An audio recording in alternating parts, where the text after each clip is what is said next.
UPSC ಪರೀಕ್ಷೆಯಲ್ಲಿ 462ನೇ rank ಪಡೆದು ರಾಜ್ಯದಲ್ಲೇ 7ನೇ ರ್ಯಾಂಕ್ ಪಡೆದ ಎಎಸ್ಐ ಆರ್ ಪ್ರಕಾಶ್ ಮತ್ತು ಪ್ರೇಮಾ ದಂಪತಿಗಳ ಪುತ್ರ ಡಾಕ್ಟರ್ ಪಿ ವರುಣ್ ಗೌಡ ಅವರನ್ನು ಪೊಲೀಸ್ ಉಪಭಾಗದ ಕಚೇರಿಯಲ್ಲಿ ಆತ್ಮೀಯವಾಗಿ ಸನ್ಮಾನಿಸಲಾಯಿತು. ಐಪಿಎಸ್ಸಿಗೆ ಆಯ್ಕೆಯಾಗಿರುವ ಡಾಕ್ಟರ್ ಪಿ ವರುಣ್ ಗೌಡಗೆ ಪೊಲೀಸರು ಸನ್ಮಾನಿಸಿದ ನಂತರ ಮಾತನಾಡಿದ ಡಿವೈಎಸ್ಪಿ ಪಿ ಮುರಳೀಧರ್, ಸಾಧಿಸುವ ಛಲವೊಂದಿದ್ದರೆ ಎಂತಹ ಗುರಿಯನ್ನಾದರೂ ತಲುಪಬಹುದು ಎಂಬುದಕ್ಕೆ ಈ ಯುವಕನೇ ಸಾಕ್ಷಿ. ನಮ್ಮದೇ ಇಲಾಖೆಯ ಎಎಸ್ಐ ಮಗ ಇಂದು ನಾಗರಿಕ ಸೇವೆ ಪರೀಕ್ಷೆಯಲ್ಲಿ ಉತ್ತೀರ್ಣನಾಗಿ ದೇಶದ ಪ್ರತಿಷ್ಠಿತ ಐಪಿಎಸ್ ಅಧಿಕಾರಿಯಾಗಿ ಆಯ್ಕೆಯಾಗಿರುವುದು ಇಡೀ ಪೊಲೀಸ್ ಇಲಾಖೆಯ ಹೆಮ್ಮೆ ಪಡುವ ವಿಷಯ ಎಂದು ಸಂತಸ ವ್ಯಕ್ತಪಡಿಸಿದರು.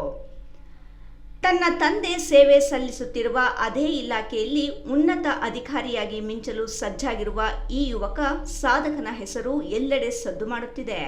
ವೃತ್ತಿಯಲ್ಲಿ ಎಂಬಿಬಿಎಸ್ ವೈದ್ಯನಾಗಿದ್ದರೂ ನಾಡಿನ ಸೇವೆ ಮಾಡಬೇಕೆಂಬ ಹಂಬಲದಿಂದ ಯುಪಿಎಸ್ಸಿ ಪರೀಕ್ಷೆ ಎದುರಿಸಿ ಸತತ 3ನೇ ಪ್ರಯತ್ನದಲ್ಲಿ ಐಪಿಎಸ್ ಅಧಿಕಾರಿಯಾಗಿ ಆಯ್ಕೆಯಾಗಿದ್ದಾರೆ.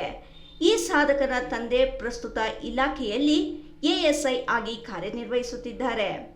ಸುಮಾರು 28 ವರ್ಷಗಳ ಹಿಂದೆ ಅಂದಿನ ಡಿವೈಎಸ್ಪಿ ರಮೇಶ್ ಅವರು ಪೊಲೀಸ್ ಸಿಬ್ಬಂದಿಯ ಮಕ್ಕಳನ್ನು ಸನ್ಮಾನಿಸಿ ಪೋಷಕರ ಜೊತೆ ಮಾತನಾಡಿದ್ದ ಆ ಒಂದು ಕ್ಷಣ ಈ ತಂದೆಯ ಮನಸ್ಸಿನಲ್ಲಿ ಅಚ್ಚೊತ್ತಿತ್ತು. ಅಂದೇ ಇವರು ತನ್ನ ಮಗನನ್ನು ದೊಡ್ಡ ಅಧಿಕಾರಿಯನ್ನಾಗಿ ಮಾಡಬೇಕು ಎಂದು ಕನಸು ಕಂಡಿದ್ದರು.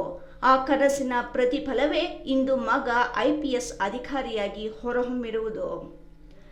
ಮಗನ ಈ ಸಾಧನೆಯನ್ನು ಕಂಡು ತಂದೆ ತಾಯಿಯ ಕಣ್ಣಲ್ಲಿ ಆನಂದ ಬಾಷ್ಪ ತುಂಬಿ ಬಂದಿತ್ತು. ಈ ಸಂದರ್ಭದಲ್ಲಿ ಮಾತನಾಡಿದ ಯುವ ಐಪಿಎಸ್ ಅಧಿಕಾರಿ, ನಾನು ಮೊದಲು ಪೊಲೀಸ್ ಕುಟುಂಬದ ಸದಸ್ಯ, ಆಮೇಲೆ ಅಧಿಕಾರಿ. ಪೊಲೀಸ್ ಇಲಾಖೆಯ ಕಷ್ಟ ಸುಖಗಳನ್ನು ನಾನು ಹತ್ತಿರದಿಂದ ಕಂಡಿದ್ದೇನೆ. ನನ್ನ ತಂದೆ ಎಎಸ್ಐ ಆಗಿ ಪಟ್ಟ ಶ್ರಮವೇ ನನ್ನ ಯಶಸ್ಸಿಗೆ ಕಾರಣ ಎನ್ನುತ್ತಾರೆ. ಎಲ್ಲ ಪೊಲೀಸ್ ಸಿಬ್ಬಂದಿ ತಮ್ಮ ಮಕ್ಕಳಿಗೆ ಉನ್ನತ ಶಿಕ್ಷಣ ಕೊಡಿಸಿ ಪ್ರೋತ್ಸಾಹಿಸಿ ಎಂದು ಕರೆ ನೀಡಿದರು. ಈ ಸಂದರ್ಭದಲ್ಲಿ ಚಿಂತಾಮಣಿ ಗ್ರಾಮಾಂತರ inspector Shivraj, Shidlaghatta inspector S Anand, Kencharlahalli Narayanaswamy, ನಗರ ಠಾಣಾ ಸಬ್ ಇನ್ಸ್ಪೆಕ್ಟರ್ ರಮೇಶ್ ಹಾಗೂ ಪ್ರಕಾಶ್ ಉಪಸ್ಥಿತರಿದ್ದರು. ಇಮ್ರಾನ್ ಖಾನ್, ರಾಯಲ್ಸ್ ಕನ್ನಡ, ಚಿಂತಾಮಣಿ.